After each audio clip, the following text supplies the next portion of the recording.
নবীজি বলেন, আবু হুরায়রা তুমি তোমার নিয়তটা বলো। আবু হুরায়রা নরম মানুষ, ধীরে ধীরে বলছেন, ইয়া রাসূলুল্লাহ, ইয়া হাবিবাল্লাহ, আল্লাহর কালাম পাকের উপরে আমার 100তে 100 বিশ্বাস আছে। উজুর জায়গা এই পর্যন্ত, আমার উজুর নিয়ত মারাফিক পর্যন্ত থাকে। তবে আপনি বলেছেন উজুর পানি যত দূর যাবে নূরে ঝকমক করবে, এর জন্য আমি পানিটা একটু বেশি করে লাগাইছি, যাতে করে কিয়ামতের মাঠে আমার এগুলো যেন ঝকমক করে। নবীজি বলেন, উমর হলো ও তো উজুর নিয়তে বলছে না, বরং ওটা নূরে যেন ঝকমক করে। ও মুমিন মুসলমান, যারা সালাত আদায় করেছে 5 ওয়াক্ত, কোনো কারণে যদি সালাত মাফ হয়ে যেত, কাজের চাপ আছে, চাষের চাপ আছে, ব্যবসা বাণিজ্যের চাপ আছে, খরিদ্দারের চাপ আছে, এই কারণে যদি সালাত মাফ হয়ে যেত বন্ধুরে, কারবালার ময়দানে ইমাম হোসেনের মাফ হয়ে যেত। কঠিন দিনে ইমাম হোসেনের সালাতের মাফ ছিল না। অতএব যারা উজু করেছে, উজুর অংশগুলো নূরে ঝকমক করবে। এবার বেঈমানদের নেগেটিভটা শুনেলেন, ইয়াউমা ইয়াকুলুল মুনাফিকুনা ওয়াল মুনাফিকাতু লিল্লাযীনা আমানু জুরনা নাকতাবিস মিন নূরিক কিলা ইরজিউ ওয়ারাআকুম ফালতামিসু নূরা ফাজুরিবা বাইনাহুম বিসুরিল লাহু বাবুন বাতিনুহু ফীহি রাহমাতুন ওয়া জাহিরুহু মিন কিবালিহিল আযাব। সেই দিনে যারা বেঈমান হবে, ঈমান আনেনি, নামাজ পড়েনি, যারা আল্লাহকে মানেনি, রাসূলকে মানেনি, ওই মুনাফিকের দলেরা অন্ধকারে ঘুরঘুর করবে, তারা আলো পাবে না, টেনশন করবে পুলিশের হাতে কেমন করে পার হব। তখন তারা যারা নূর পেয়েছে তাদের কাছে গিয়ে বলবে, তোমাদের নূরে আমাদেরকে শামিল করে না।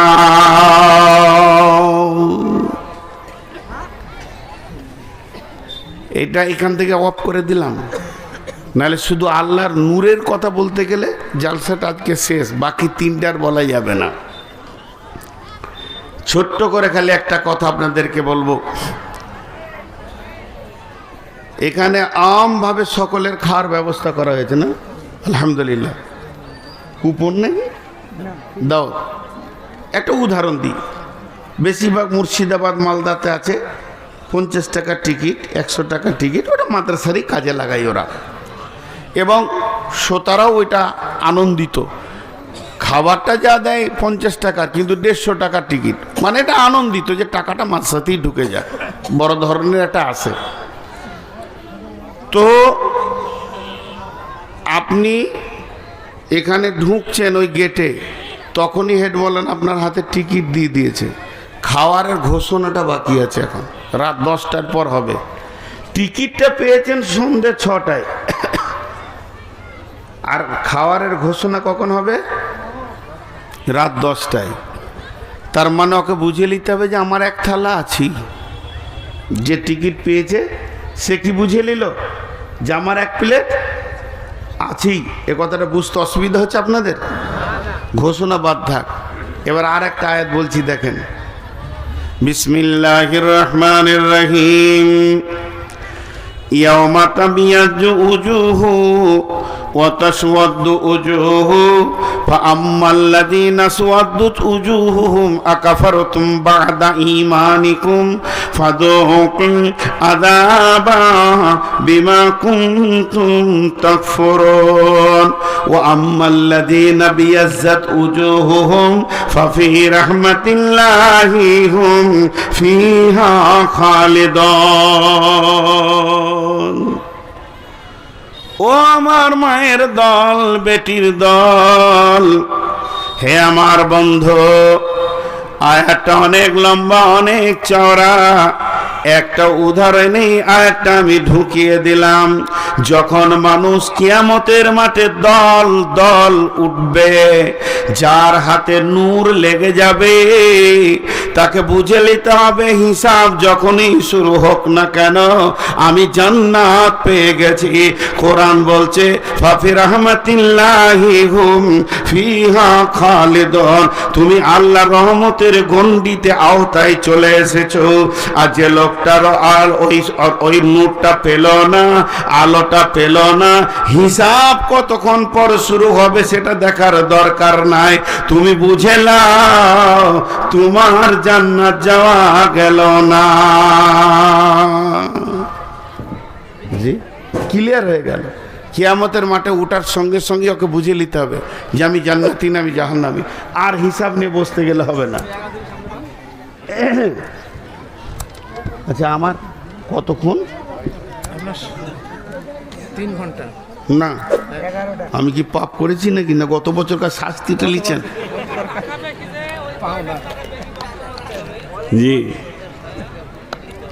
সোনার ক টাকা কেজি বাপ আলুর সঙ্গে হবে? তো কথাটা একটা বোঝার চেষ্টা করেন। এটা একটা হয়ে গেল।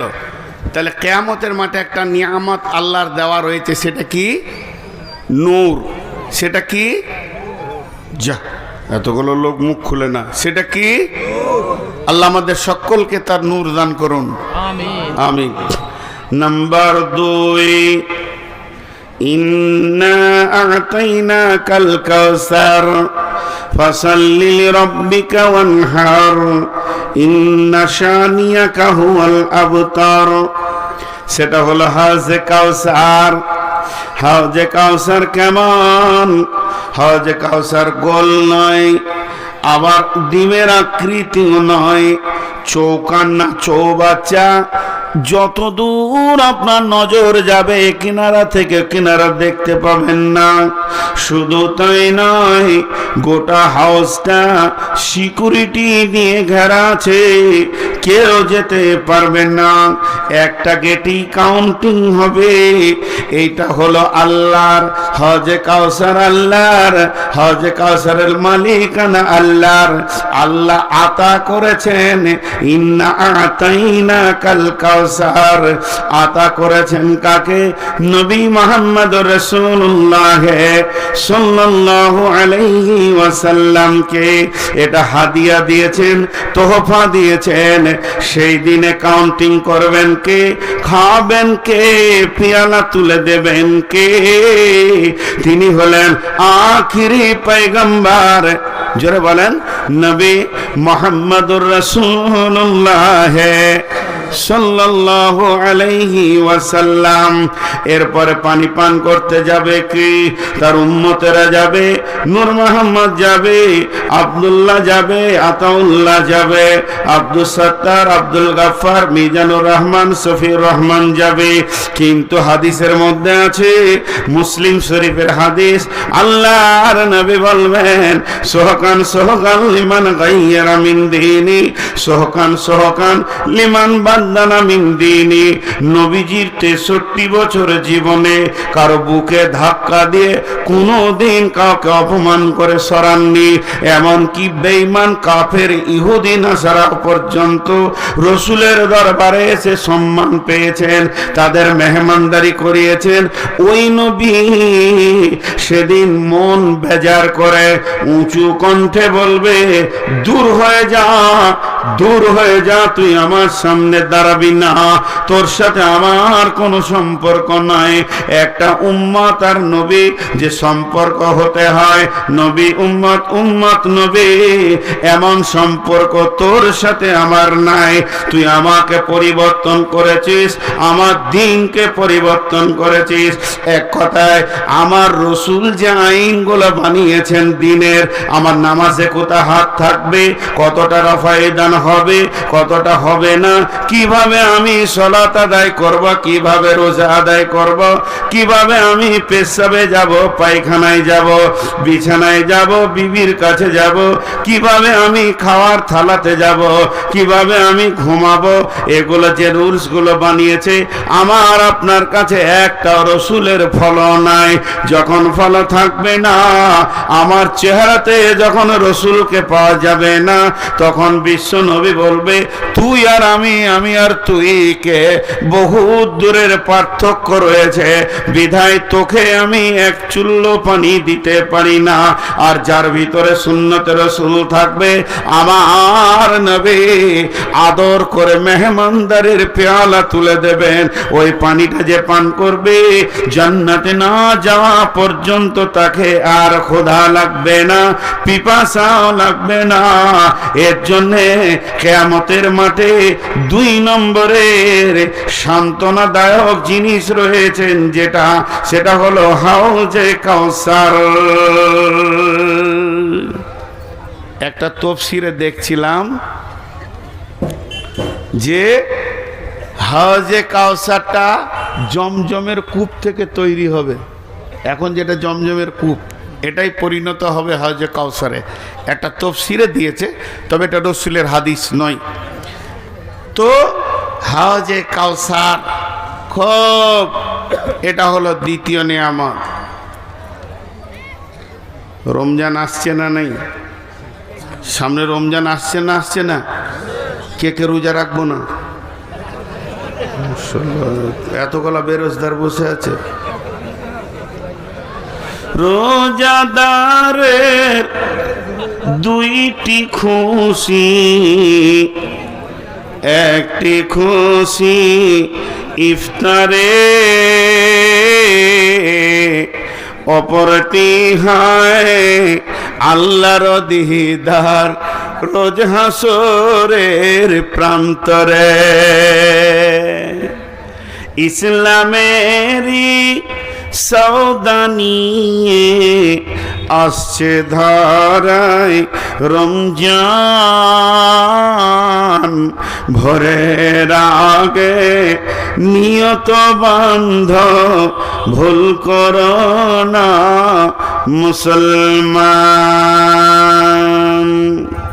রমজানেরই 30 রোজা মাপ হবে তোর গুনার বোঝা, মাসুম শিশুর মতো আল্লাহ জীবন তোমায় করবে দান, ভোরের আগে নিয়ত বান্ধ, ভুল করো না মুসলমান। এই মাসেতে একটি রাত্রি সবে কদর নামটি যার, 1000 মাসের সেরা সেরাত ঘুচাই পাপীর দুঃখ ভার। এই রাতেরই উপাসনা আল্লাহর প্রিয় নজরানা, এই রাতেতেই নাজিল হল নবীর উপর পাক কোরআন। ভোরের আগে নিয়ত বান্ধ, ভুল করো না মুসলমান। বেহেশতেরি 8 দরজা, রাইয়ান নামে একটি দ্বার, সেই দ্বারেতে ঢুকবে কেবল যারাই আল্লাহর রোজাদার।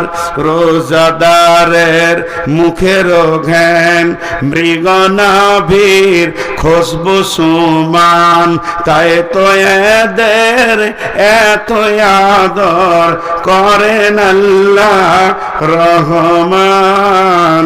ভোরে ভোরের আগে নিয়ত বান্ধ ভুল করো না মুসলমান।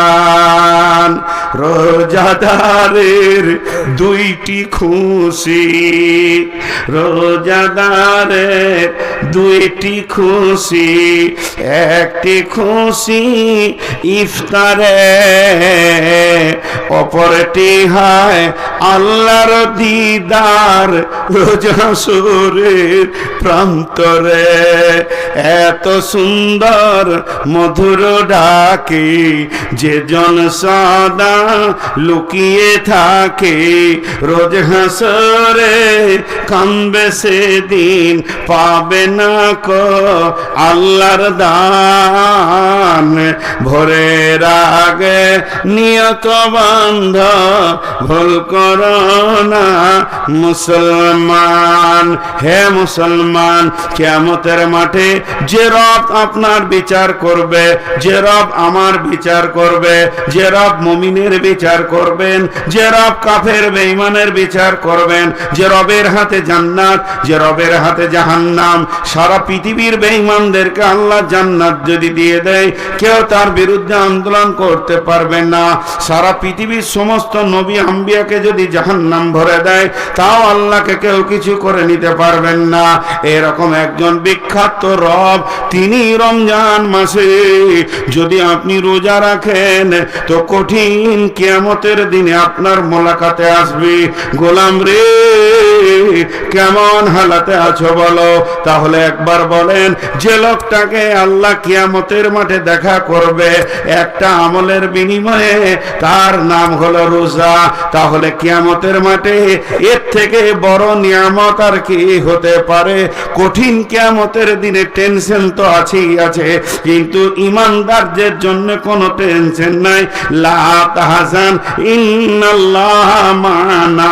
আবু বকর, চিন্তা করিও না, আমাদের সঙ্গে আল্লাহ রয়েছে।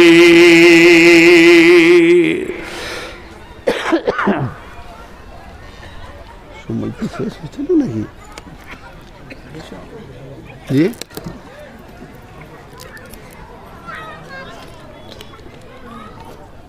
আপু 10টায় ছাড়বো নাকি? হ্যাঁ, না আমি বেশি চালালে ওইদিকে বক্তা যাবে, তো ওই গল্পটা শেষ করবেন। তো কিয়ামতের মাঠে সান্ত্বনাদায়ক জিনিস কয়টা পেলাম? কয়টা হলো? দেখা যাচ্ছে বলছে দুটো। কি শোনা শুনছে সব, বলছে দুটো। তিনটে হলো। এক নম্বর হলো আল্লাহর নূরের তাজাল্লি, 2 নম্বর হলো হাউজে কাউসারের পানি, আর 3 নম্বর আল্লাহর দিদার, আল্লাহর মুলাকাত। আল্লাহ আমাদেরকে তিনটে জিনিস দান করুন। আমিন। আমিন বলছে না গো, আমিন বলাটাও এত শক্ত। নদিয়ার লোক এত শক্ত তো লয়। ভোরবেলায় বলছে বাসি ভাত খায় নদিয়ার লোক। জি, খান না আপনারা? সুবহানাল্লাহ। না, ভোরবেলায় বাসি ভাত খায় আর খেজুর গুড়ে চিনি দেয় আর কালার দেয়। নদিয়ার লোক খুব ভালো। সুবহানাল্লাহ। আর রকে অ বলে। এটা একটা এলাকা আছে আপনাদের এইদিকে, ওই যে দেবগ্রাম ওইদিকে আত্রি বলবে আবার ওরা। রমজানকে বলবে ওমজান, এ নদিয়া। জি, তো যাই হোক, তিনটে হলো। 4 নম্বরটা, ওয়া নবী হুরায়রা রাদিয়াল্লাহু তাআলা আনহু قال قال رسول الله صلى الله عليه وسلم سبعة يظلهم الله في ظله يوم لا ظل إلا ظله। আহা, এটা যে কত মহব্বতের জিনিস, একটু ধ্যান দিয়ে এটা শুনেন। বিশেষ করে এটাই তাফসীর করার জন্য বেশি করে উঠেছি। আল্লাহর নবী বলছেন, আবু হুরায়রা বর্ণনা করছেন, বিশ্বনবী বলছেন, এই এমন একটা দিন আসছে রে যেদিন কোনো ছায়া থাকবে না, মাথার উপরে সূর্য থাকবে তবে আলোকিত নই। আল্লাহ তার আলোকে টেনে নেবেন। আগুনকে তিনটে জিনিস দিয়ে বানানো হয়েছে, চাকে চারটা জিনিস দিয়ে বানানো হয়েছে। পানি আছে, দুধ আছে, চিনি আছে, চা পাতির রস আছে। যদি আমি চিনিটা টেনে নিই, জিভ বলে দেবে একটা মাল নাই। যদি আমি দুধটা টেনে নিই, চোখ বলে দেবে একটা মাল নাই। তেমনি আগুনে তিনটে জিনিস আছে, একটা আছে রোশনি, একটা আছে ধাও শক্তি জ্বালিয়ে দেওয়া, আর একটা আগুন। আল্লাহ সূরা বাকারায় বলেছেন, মাসালুহুম কামাসালিল্লাযী ইসতাওকাদা নারান ফালাম্মা আযাআত মা হাওলাহু যাহাবাল্লাহু বিনূরিহিম ওয়া তারাকাহুম ফি যুলুমাতিন লা ইউবসিরুন। এটা একটু বুঝেন, তাহলে ওইটা বুঝতে সুবিধা হবে। কেমন? আগুনকে তিনটে জিনিস দিয়ে বানিয়েছেন আল্লাহ। ধাও শক্তি আগুনের আছে, যা দেবেন পুড়িয়ে ছাই, যা দেবেন পুড়িয়ে ছাই, অন্য বস্তু পারে না। দ্বিতীয় নম্বর, আগুন যে দেখতে পেয়েছি লাল, এটা একটা বস্তু। 3 নম্বর, আঁধারকে আলো করে আগুন। সুবহান আল্লাহ। বলছি আব্দুল ওয়াহিদ নাম না? আমি বিষয়টা একটু সেরে নিই তো। আর 3 নম্বর, পৃথিবী আঁধারকে আলো করে কে? আগুন।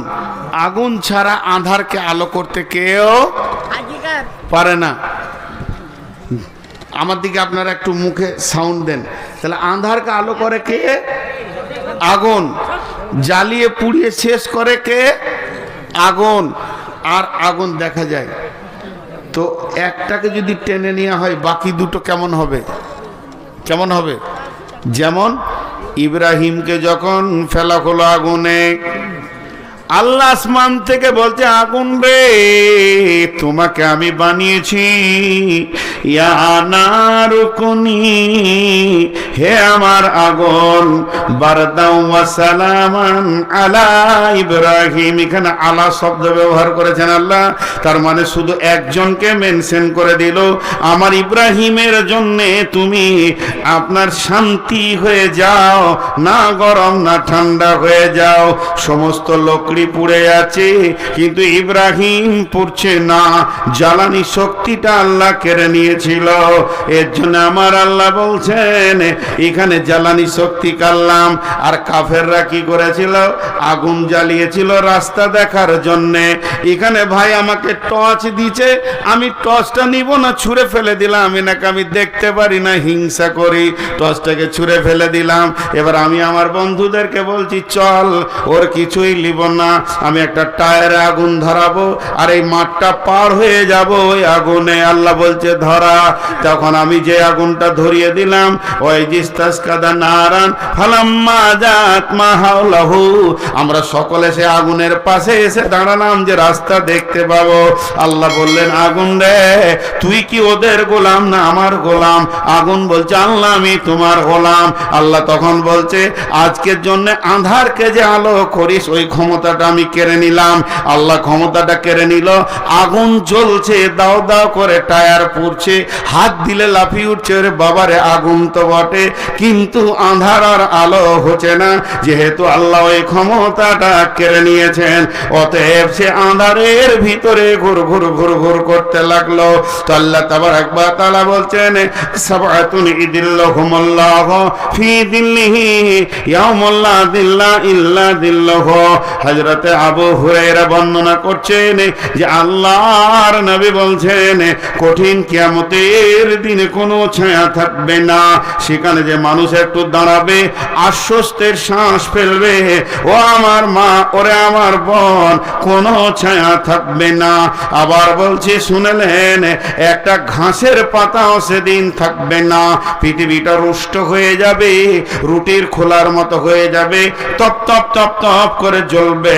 ওপর দিক থেকেও সূর্য আলো দিবে, কিন্তু তার আলো থাকবে না, তাপটা থাকবে, মানুষ ঘামে ডুববে, পেরেশান হবে, নাফসি নাফসি করবে। ওই অবস্থায় আমার আল্লাহ একটা ছায়া আনবেন, আল্লাহ বানাবেন, ছায়া আনবেন। এটাকে লোক আরশের ছায়া বলে এসেছে, কিন্তু হাদিসের পাতাতে আরশের ছায়া বলে কিছুই নাই, এটাকে রহমতের ছায়া বলা যাবে। বলছে না, তাও বলা যাবে না, এটা শুধু আল্লাহর ছায়া। আল্লাহর ছায়া বলতে আল্লাহর শরীরের ছায়া, এটা আবার ভাবিয়েন না, আল্লাহর দেওয়া ছায়া। আল্লাহ ছায়াটা কেমন করে বানাবেন আমার আল্লাহ জানেন। এর জন্য কেউ কেউ বলছে রহমতের ছায়া বলা যাবে, কারণ আল্লাহ রহম না করলে তো ওখানে ঢুকতে দেবেন না, তাহলে ওই ছায়াতে কে থাকবে? ও মা আমার, বোন আমার, বেটি আমার, এই ছায়াটা গরু ছাগলের জন্য নয়, এটা মানুষের জন্য বানানো হবে। অতএব আমারে, খালারে, বেটিরে, আপনি, আমি, আমরা সকলে সেই ছায়াতে থাকবো।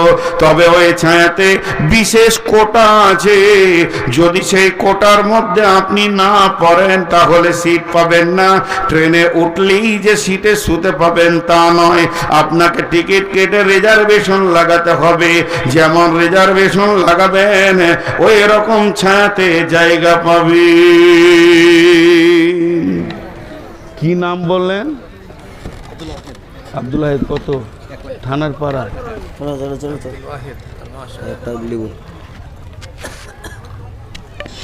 আব্দুল ওয়াহিদ, থানার পাড়া, 1 লক্ষ টাকা দিয়েছেন। আল্লাহ তার দানকে কবুল করুন, বলেন আল্লাহুম্মা আমিন। আল্লাহ তাকে জাযায়ে খায়ের দান করুন, আল্লাহুম্মা আমিন। এবং সেই মোতাবেক তার ব্যবসা বাণিজ্যে আল্লাহ লাভ দান করেন।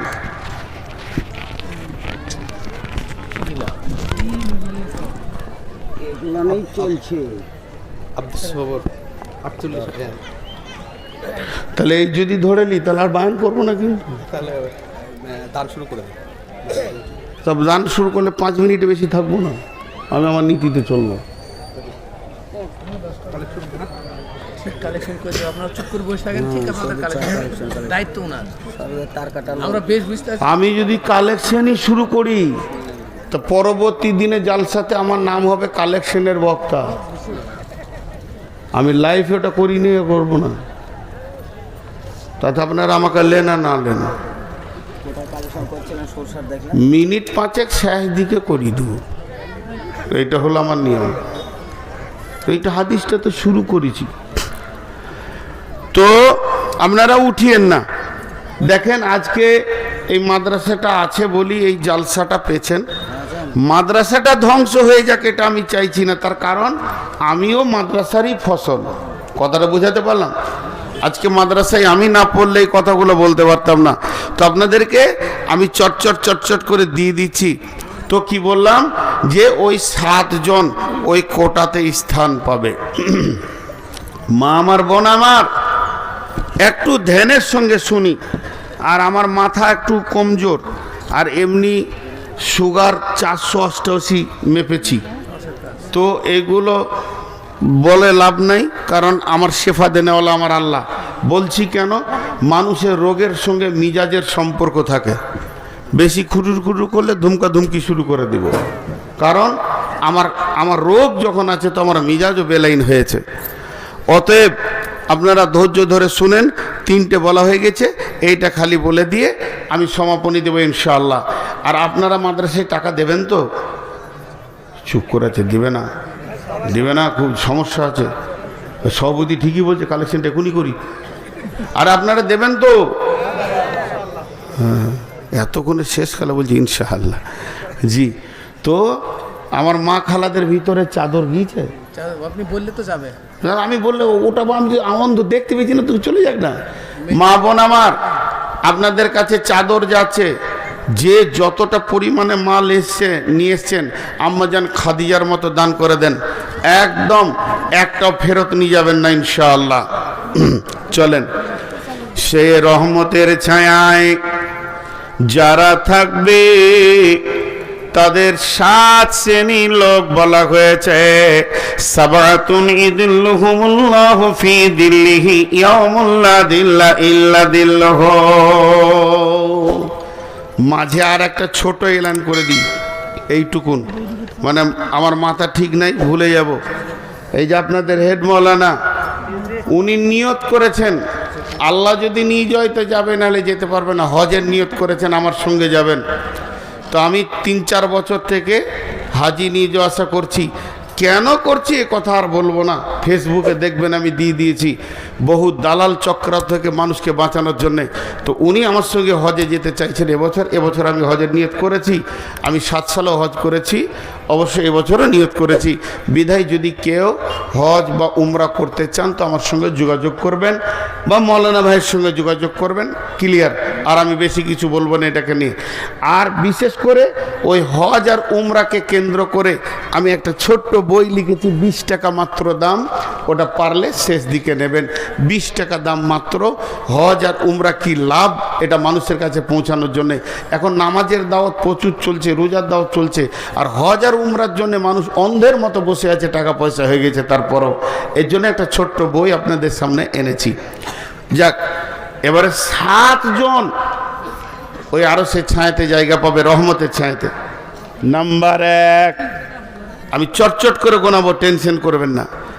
নাম্বার 1, ইমামুন আদিলুন, ন্যায় বিচার করনে ওয়ালা। নদিয়ার লোক, থানার পাড়ার লোক, একবার মুখ খুলেন, আপনাদের মুখের শব্দটা লিব, একবার জোরে বলেন, দুনিয়া জানুক আপনাদের এখানে ন্যায় বিচার হয়। নেতারা ন্যায় বিচার করে? ভাইয়েরা আমার শুনেলেন, বিশ্ব নবীর কাছে একটা মেয়ের খবর এলো। মেয়েটা ইহুদিদের মেয়ে, মেয়েটার নাম ফাতিমা, নবীর বিটির নামে নাম। মেয়েটা চুরি করেছে, ধরা খেয়েছে। আল্লাহর নবীর ফয়সালা, কোরআনের ফয়সালা, হাত কেটে দিতে হবে। কিন্তু মেয়েটা হলো সম্ভ্রান্ত ঘরের মেয়ে। রসুলের কাছে ইহুদিরা এসে দরখাস্ত দিল, ইয়া রাসূলুল্লাহ, আমাদের মেয়ের বিচারটা আমাদের তওরাত থেকে করে দেন, কোরআন থেকে আমরা বিচার নিব না, আমরা হলাম ইহুদি। নবীজি বললেন, তাই হবে, তোমাদের তওরাত নিয়ে এসো, আমি ওটাতেই বিচার করে দিব। তারা একটা তওরাতের হাফেজ আনলো। এবার নবীজি বিচারে বসেছেন, আদালত চলছে। চলতে চলতে ওরা হাফেজটাকে শিখিয়ে দিয়েছে, যে জায়গায় হাত কাটার কথাটা আছে ওইখানটা টপকে দিয়ে পড়ে দিবি, তাহলে আর হাতটা কাটা যাবে না, আমাদের ইজ্জতটা থেকে যাবে। এবার তওরাত পড়তে শুরু করলো। তওরাতে এসেছে চুরির শাস্তি কি হবে। যখনই হাত কাটা শব্দটা এসেছে, ওই জায়গাটা যখন বাদ দিয়ে টপকে দিয়েছে, নবীজির একজন সাহাবী ছিলেন তওরাতের পণ্ডিত, বললে, বন্ধু আটকে যাও, কারণ আমার ওই জায়গাটা মুখস্থ আছে। এরা তো বেনে গেল। আল্লাহর নবী বললেন, লাউকানা বিনতি ফাতেমাতা, এটা যদি আমার কলিজার টুকরা ফাতেমা হতো, আমি বিশ্ব নবী নিজের হাতে তার হাত কেটে দিতাম, কোনো রকম কনসিডার করা যাবে না। অতএব পৃথিবীর বুকে যে লোকটা বিচারে বসে এবং হক কথা বলে এবং ন্যায় বিচার করে, আল্লাহর নবী বলছেন, তুমি কিয়ামতের দিনটাকে নিয়ে টেনশন করো না, তোমার একটা ওই ছায়ার ভিতরে কোটা লেগে গেছে, তোমার রিজার্ভেশন হয়ে গেছে। সমস্ত হাসরবাসী নাফসি নাফসি করবে তাপে, আর তুমি এসি রুমের ভিতরে। পৃথিবীর এসি যদি এত সুন্দর হয়, তো আমার রবের এসি কত সুন্দর হবে। সেখানে তুমি আরামে সময়কে অতিবাহিত করবে।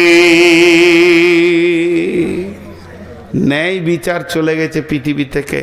হযরত উমারের বিচারগুলো যদি বলতে লাগি সময় লম্বা হয়ে যাবে, কিন্তু একটু ভাবেন, ন্যায় বিচার নাই। আর আল্লাহ রসুল বলেছেন কিয়ামতের আগে কি হবে, সাদাল কাবিলাতা ফাসিকুহুম, চরিত্রহীনরা গায়ের নেতা হবে, বিচার করবে।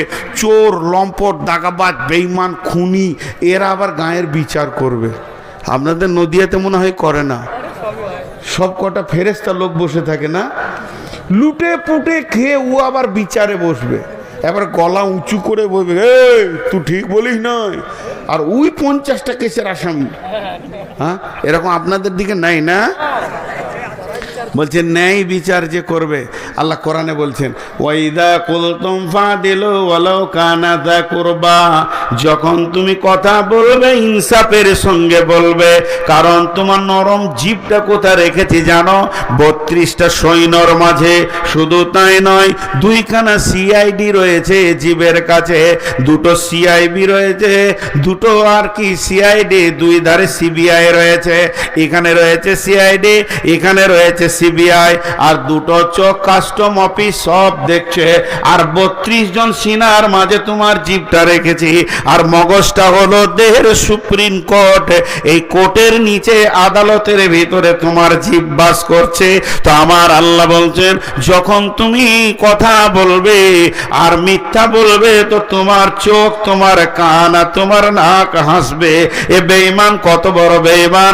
আর দাঁতগুলো বলবে হতভাগারে, তোর জীবনটা বড় করুণ জায়গায় পৌঁছে যেছে। আর মাথা আদালত সব নোটিশ করে নেবে, এত বড় অন্যায় তুমি পৃথিবীতে করলে। যারা অন্যায় বিচার করে এরা ক্ষমতার জোরে বিচারটা করে দেয়, যে ভেবে আর বিচার হবে না। কিন্তু শুনে নাও, পৃথিবীর বুকে যতগুলি ছোট বড় বিচার হয়ে যাচ্ছে, নিষ্পত্তি হচ্ছে, এগুলো পুনরুত্থান আর একবার কিয়ামতের মাঠে হবে, যেদিন আমার রব এলান করবে, ও মুজরিমের দল, যারা ন্যায় বিচার পৃথিবীতে পাও নাই, আমার কাছে এসো। ওয়াকুদিয়া বাইনাহুম বিল হাক্কি ওয়া হুম লা ইউজলামুন। আমি রব আজকে বিচার করব রে, সকলকে পরিপূর্ণ বুঝিয়ে দিব, কারো উপরে জুলুম করব না। তোমরা আমার কাছে এসে বিচার লাও। একটা মজার ঘটনা শোনাই আমার এলাকায়। একটা সাইকেলের সাথে বাচ্চা ছেলে সাইকেল চালাচ্ছিল। তো এই বাড়ির লোক ধরেন খানিক মাটি এনেছে, ওর বাড়িতে দরকার, তো ট্রাক্টরের মাটিটা ওই বাড়ির দেয়ালের গায়ে ফেলে দিয়ে চলে গেছে। তো একটা বাচ্চা ছেলে সাইকেল ছেলে ওই দিকে যাচ্ছে, আর ওই দিক থেকে একটা মোটর সাইকেল আসছে, লেগে গেছে, যে সাইকেলের চাকাটা বেঁকে গেছে। এবার বিচার বসছে বিকেলে, পার্টির লোক বসেছে, যে মোটর সাইকেলওয়ালা সেও তৃণমূল, আর যার সাইকেল বেঁকেছে সেও তৃণমূল। এবার বিচার কি হবে? বলছে মাটিটা রেখেছে ও আবার শিপে। বলছে অখেই ডাক, তুমি মাটিটা এমন করে রাখলে সাইকেলটা বেঁকে গেল, তোমাকে 10,000 টাকা লাগবে। মেরে দিলে 500। আমার এলাকায় হয়েছে এ ঘটনা। জি, তোমাকে 10,000 টাকা লাগবে, মাটি যেখানে সেখানে রাখলে হবে। ওরা দুজন বেঁচে গেল। বিচার কি সুন্দর হচ্ছে দুনিয়াতে, বাহারে বিচার রে। এরা ভাবছে আমাদের কাছে কেউ নাই। তো ন্যায় বিচার করে নেওয়ালা। শোনেন, বাদশাহ নিজে হরিণ শিকার করতে গিয়েছে, এরকম তীর ধরেছে, আর যেই তীরটা পরপ করে ছেড়ে দিয়েছে, আর হরিণটা তরপ করে লাফিয়ে উঠেছে, আর লক্ষ্যভ্রষ্ট হয়ে গিয়ে নদীর ধারে এক বুড়ি কাপড় কাটছিল, তার ছোট বাচ্চাটা দাঁড়িয়ে দাঁড়িয়ে কাঁদছে। সে বিধবা, ওই ছেলেটাই তার সম্বল, ওর মুখ পানে তাকিয়ে দুনিয়া করছে। এই কানে তীর লেগে গেল, স্পট হয়ে গেল, মারা গেল। বিধবা কাঁদছে, স্বামী তো নাই, ছিল একটা ছেলে, সেও চলে গেল। লাশ আদালতে দিয়ে দিল কাজীকে। বিচার হবে কাজীর, আর করবে কার বিচার? বাদশাহ। যে বাদশাহ কাজীকে রেখেছে বিচার করার লেগে, তার বিচার হবে।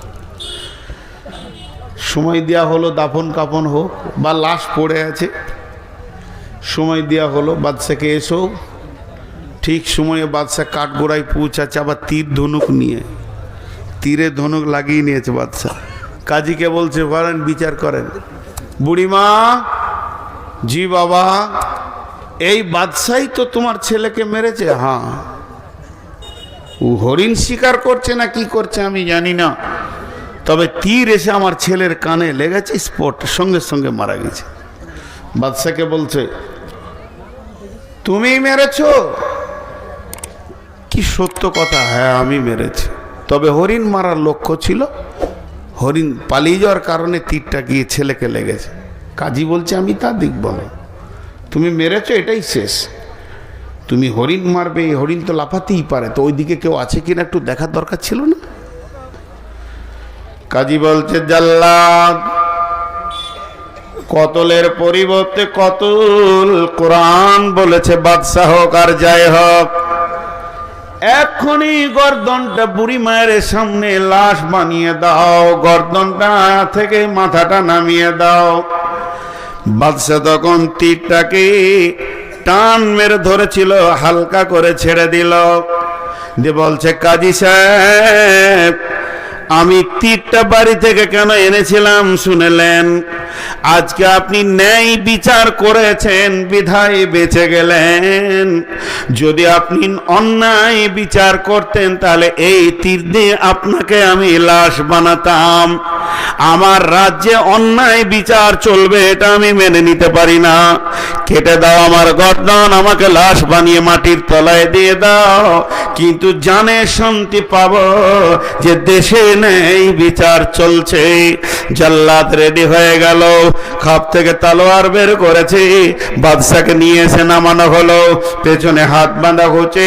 বুড়ি মা বলছে বাপ, বাদশাকে বাঁচানোর কি কোনো রাস্তা নাই? এত সুন্দর ছেলে যে নেই বিচারকে গ্রহণ করে। বুড়িকে কাজী বলছে ওকে একমাত্র বাঁচাতে পারবেন আপনি। যদি আপনি আপনার ছেলের খুনটা মাফ করে দেন এক্ষুনি বেঁচে যাবে, এছাড়া ওর দ্বিতীয় কোনো আর রাস্তা নাই। তখন বুড়িমা বলছে বাবা, একটা ছেলে তো আমার চলেই গেল, তা আমি বাদশাকে মাফ করে দিলাম, জাল্লাদ তুমি তলোয়ার ফিরিয়ে নাও। যখনই জাল্লাদ তলোয়ার ফিরিয়ে নিল, বাদশাকে বেকসুর খালাস ঘোষণা করা হলো। অমনি বাদশা দৌড়ে গিয়ে বুড়িকে কোলে তুলে নিয়ে বলছে মা, তোমার তো একটা সন্তান মারা গেছে, তো আমাকে কি তুমি সন্তান হিসেবে গ্রহণ করে নেবে না? আমার কাছে বাকি জীবনটা কাটিয়ে নাও।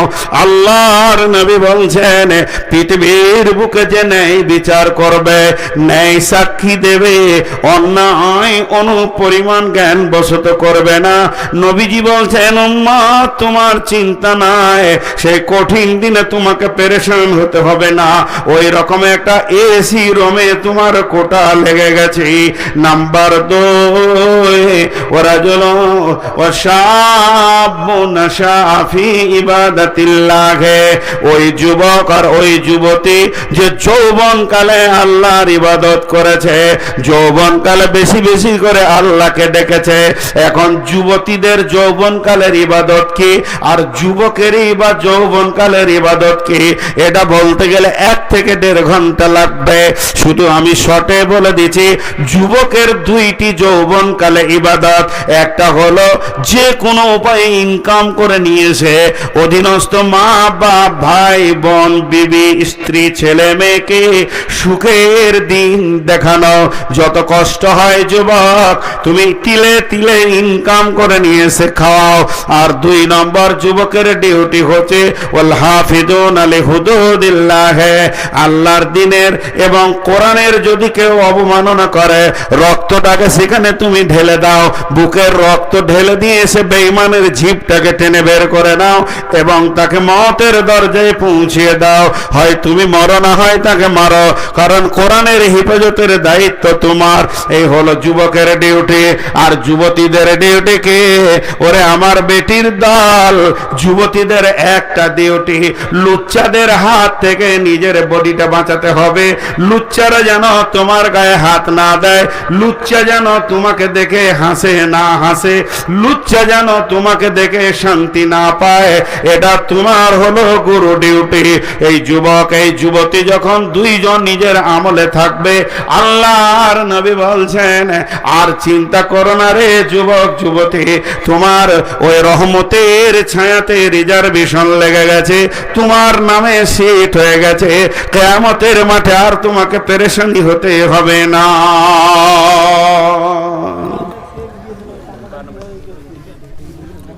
জি, আমার বেটিদেরকে খালি একটা কথা বলবো, মন দিয়ে শুনেন। আপনাদের দিকে কড়ির ভালো দামি চিনেমাটি পাথরের দামি থালা পাওয়া যায়? আহা, নদিয়াতে পাওয়া যায় না গো। হাজি আপনারা যে চুপ করে আছেন, তো ধৈর্য আছে বাবু? আমি যে গাড়ি থেকে নামছি আর যদি এসে বলেন আসসালামু আলাইকুম, কেমন আছেন, কোথা থেকে এলেন, আমি যদি চুপ থাকি আপনাকে কেমন লাগবে? ফট করে বলবো অহংকার কত রে? আর আমি এত জিজ্ঞেস করছি তো উত্তর দিচ্ছেন না। করির থালা পাওয়া যায় না যায় না? আর এখন ভাত খাবেন ওটা কিসের? কাগজের। কাগজের তো দুটোতেই তো কাজ একই। এমনি করে থালাটাকে কাছে টানবে একদম, তো কাগজের থালাটা ভাববে যে আমাকে ভালোবাসছে কত রে, কিন্তু খাওয়া হয়ে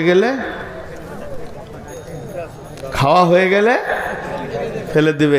আর কড়ির থালাকে ধুয়ে মুছে আবার শোকেসে রাখবে, ওকে দেখেও শান্তি। তো বেটি, প্রেমিকা হলো কাগজের থালা আর স্ত্রী হলো কড়ির থালা। আমি ইশারাই বললাম, প্রেমিকা হতে যেও না, লুচ্চারা খেয়ে নিবে, যে ছুঁড়ে ফেলে দেবে। আর যদি কড়ির থালা হতে পারো স্ত্রী, তাহলে ইনশাআল্লাহ তোমাকে ভালোবাসবে, কাছে রাখবে, তুমি তার বাড়ির আঙ্গিনায় ঘুরবে, সেটাও দেখে শান্তি পাবে। তা আমি এইটুকু বললাম। নাম্বার 3, ওই রহমতের কোটা থেকে ঢুকবে 3 নম্বর, রাজুলুন কালবুহু মুআল্লাকুন ফিল মাসাজিদি, ওয়া রাজুলুন কালবুহু মুআল্লাকুন ফিল মাসাজিদি। ওই ব্যক্তি, ওই লোকটা রহমতের ছায়াতে থাকবে যার অন্তরটা আল্লাহর ঘর মসজিদে পড়ে আছে।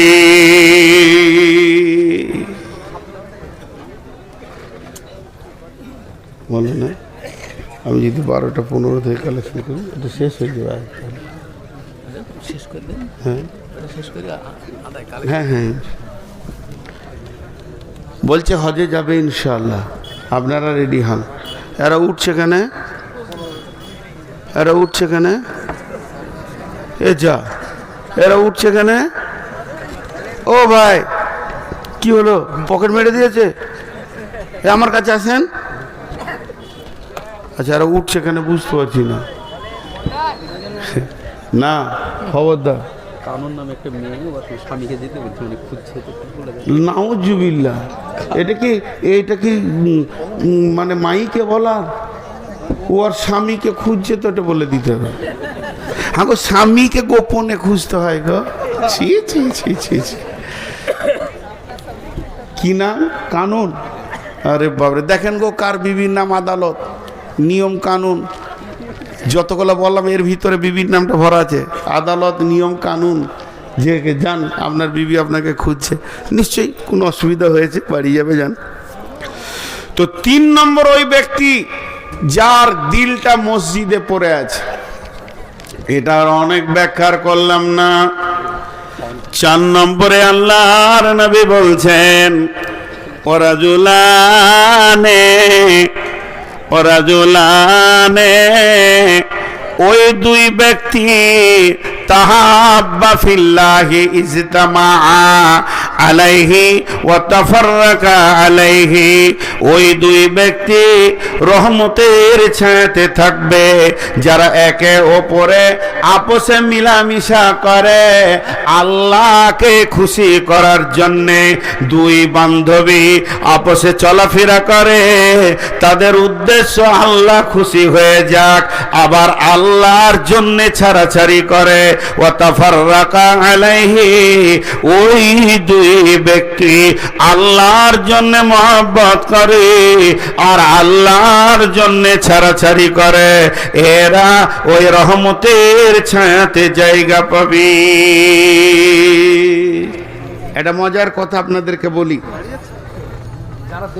কোরআন হাদিস এমন একটা জিনিস, যত পড়ব তত নতুন, যত পড়ব তত নতুন।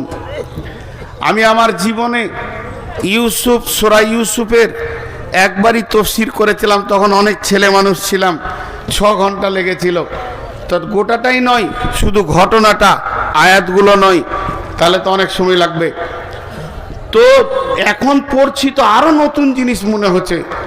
তো সূরা মারিয়ামের 70 নম্বর আয়াত থেকে তাফসীর পড়তে পড়তে একটা জায়গায় গিয়ে পেলাম, ইবনে কাসিরে লিখেছে যে ভালো বন্ধুত্ব করো, তাতেও তোমার নাজাত আছে নেককার লোকের সঙ্গে।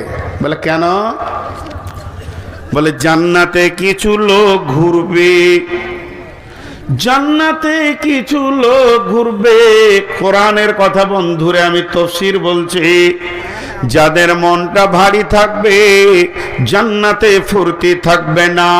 তাহলে আপনার ঘরের মেহমানের যদি মন ভারী থাকে তো আপনাকে ভালো লাগবে না। তো আমার রব আল্লাহ বলবে, গোলাম রে, আমার জান্নাত কি তোমাকে খুশি দিতে পারছে না? তখন সেই গোলাম বলবে, মাবুদ, আপনার জান্নাতে তো কোনো কমি নাই, আমি যা চাইছি পেয়ে গেছি, তবে আমার মন ভালো লাগছে না। আল্লাহ সবই জানেন, তারপরও বলবে, কেন তোর মন ভালো লাগছে না? তখন আমার ওই গোলাম বলবে, মাবুদ, পৃথিবীতে আমার এক বন্ধু ছিল, বড় আল্লাহওয়ালা, নামাজি, আমার আপনাকে ভালোবাসার মতো বন্ধু, কিন্তু ঘটনা হচ্ছে কি, সামান্য অন্যতম ছোটখাটো গুনহার কারণে ওই জাহান্নাম চলে গেছে। ওকে আমি জান্নাতে খুঁজে পেছি না। সেটা আমার বন্ধু এমন ছিল, তাকে ছাড়া চলাফেরা করি নাই, তাই আজকে আমার মন খারাপ হয়ে গেছে। আমার রব বলবে, তুই কি হাসবি বল, তুই কি আনন্দ করবে তাকে এনে দিলে? বান্দা মুচকে হেসে বলবে, মাবুদ, ওটাই তো চাইছিলাম। এর খুশি করার জন্য আমার রব তাকে জাহান্নাম থেকে এনে তাকে জান্নাতে পৌঁছে দেবে। এর জন্য আল্লাহ রাসূল বলছেন, ওরা জুলানে তাহাব্বা ফিল্লাহি ইজতামা আলাইহি ওয়া তাফাররাকা আলাইহি। ওই দুই ব্যক্তি রহমতের ছায়াতে থাকবে। মা আমার, বোন আমার, ওই দুই বান্ধবী আল্লাহর রহমতের ছায়াতে ঘুরবে। যারা আপসের মধ্যে প্রেম প্রীতি ভালোবাসা করেছে, যারা যে বান্ধবী দুইজন আর যে বন্ধু দুইজন আল্লাহর জন্য ভালোবাসা করেছে, আবার ছাড়াছাড়ি করেছে তো আল্লাহর জন্য করেছে, এদের আল্লাহর রহমতের কোটাতে ছায়াতে কোটা লেগে গেছে। এরপরে আবার আল্লাহ বলছেন, নবীজি বলছেন যে শুনে নাও, এরপরে কে? আল্লাহ তাবারাক ওয়া তাআলা নবী বলছেন, ওরা জুলানে, তারা দুইজন ব্যক্তি যারা আল্লাহ এবং রাসূলের তাহাব্বা ফিল্লাহি ইজতামা আলাইহি ওয়া তাফাররাকা আলাইহি। ওরা জুলুন দাআতু ইমরাতুন জাতা মানসুবিন ওয়া জামালিন ফাকালা ইন্নী আখাফুল্লাহ। ওরা জুলুন, ওই যুবক, ওই ব্যক্তি, তাকে কোন সুন্দরী মেয়ে দেখতে বড় সুন্দর এবং তার মালও আছে, জাতা মানসুবিন জামালিন, দেখতেও যত সুন্দরী মেয়েটা, আবার মালওয়ালা কিংবা পুরুষটা দেখতে বড় সুন্দর এবং টাকা পয়সাও আছে, আসে কুকর্মের জন্য তাকে ডাকছে, আয় আয় আয় আমার সঙ্গে মজা লুটে লিছেন। তখন সে বলছে, ইন্নী আখাফুল্লাহ, আমি আল্লাহর ভয়ে তোমার কাছে যেছি না। যদি কেউ আল্লাহর ভয়ে দুইজন আলাদা হয়ে যায়, গুনহার কাজে না পৌঁছায়, তার আল্লাহর রহমতের ছায়াতে কোটা লেগে গেছে। এটা হলো 5 নম্বর। আর 6 নম্বরে, ওরা জুলুন তাসাদদাকা বিসাদকাতিন ফাআখফাহা হাত্তা লা তা'লামু শিমালুহু মা তুনফিকু বিয়ামিনিহি। আল্লাহর নবী বলছেন, ওই দাতা যে ডান হাতে দান করবে আর বাঁ হাত জানবে না ডান হাতে কত পরিমাণ মাল গেল, এত গোপনে সে দান করবে। আল্লাহর নবী বলছেন যে যাও, তোমার রহমতের ছায়াতে কোটা লেগে গেছে, তুমি ওই ব্যক্তি যে রহমতের ছায়াতে থাকবে। আর 7 নম্বরে ওই ব্যক্তি, ওরা জুলুন ওই ব্যক্তি যে গভীর রাত্রিতে উঠল, যাকারাল্লাহ খালিয়ান ফাফাজাত আইনাহু, অন্ধকার গভীর রাত্রিতে উঠে চোখের পানি ফেলে ডুকরে ডুকরে কামছে। আল্লাহর নবী বলছেন যে গোলাম উম্মত রে, তোমার রহমতের ছায়াতে কোটা লেগে গেছে।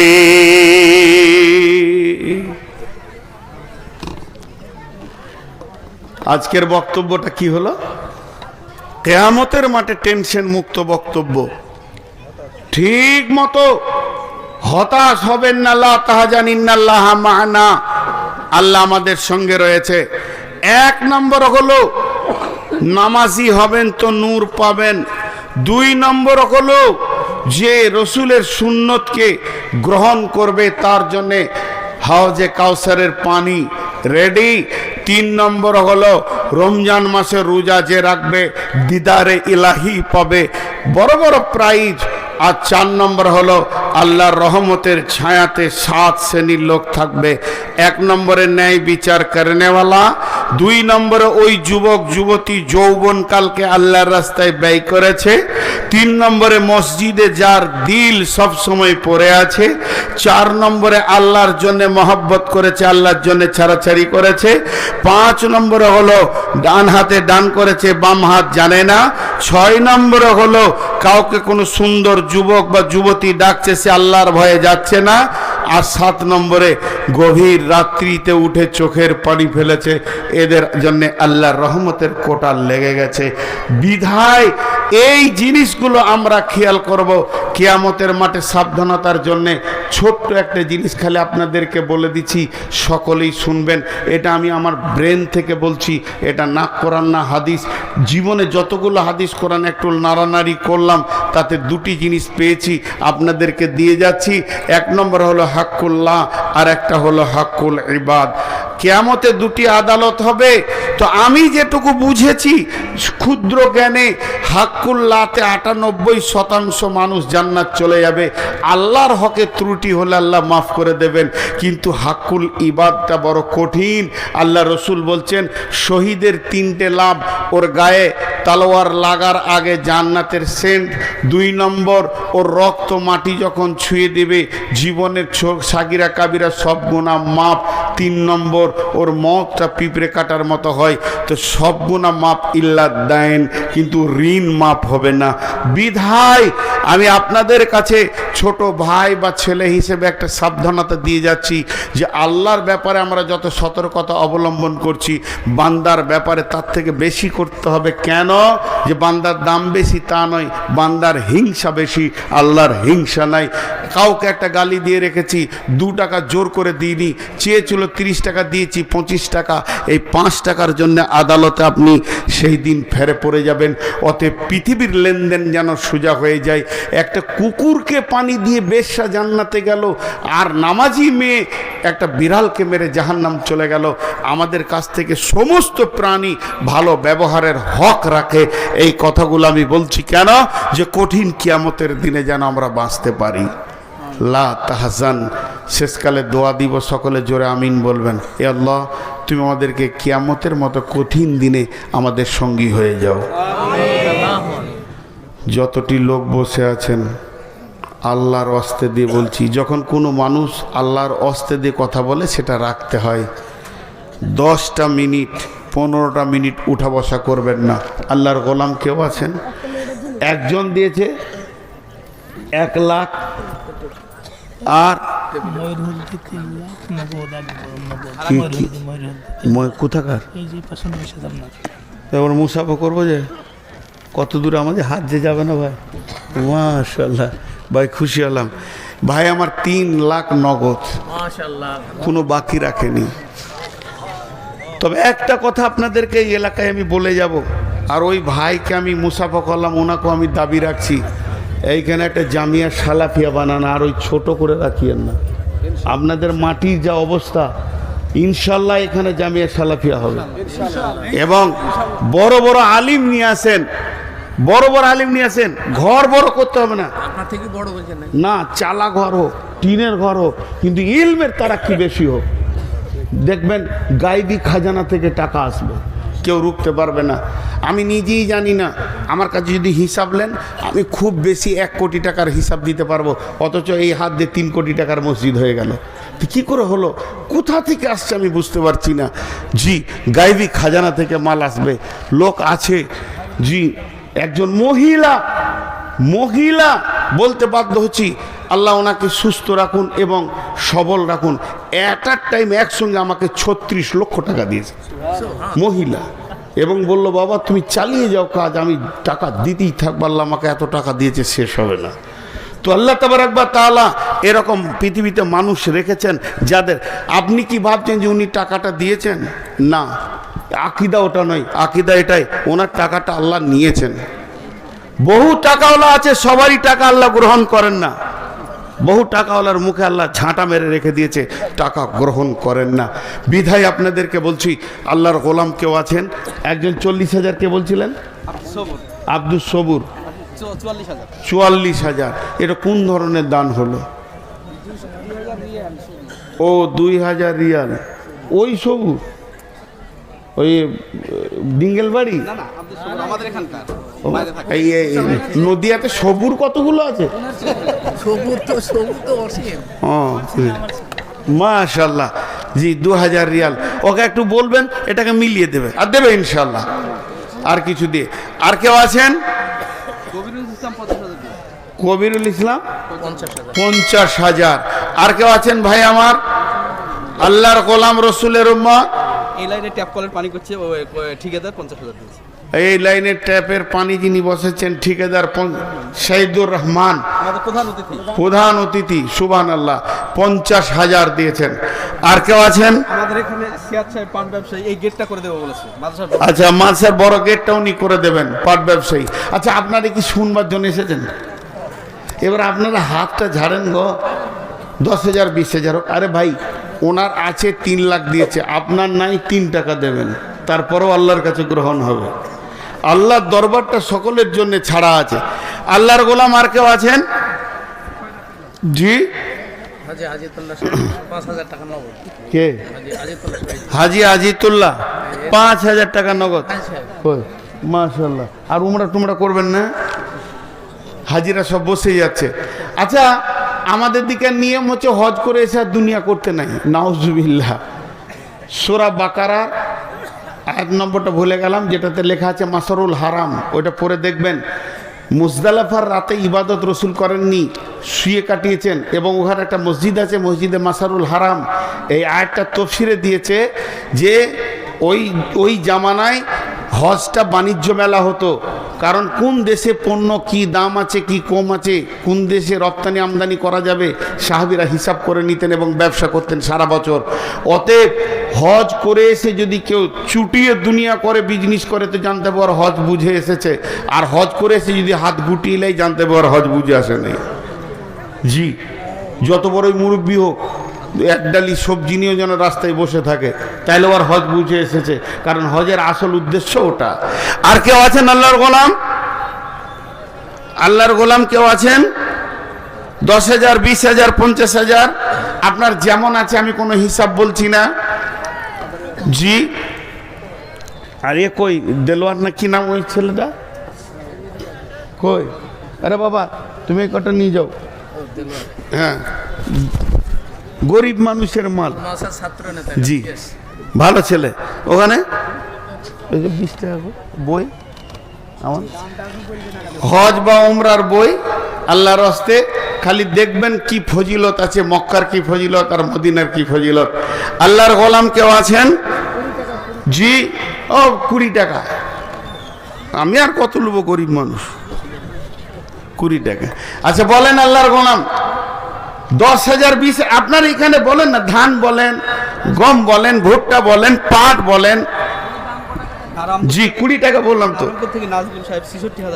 নারায়ণপুর থেকে নাজমুল সাহেব 66,000 দান। আল্লাহু আকবার। এবার আমি দোয়া করব একটা, আপনারা আমিন বলবেন।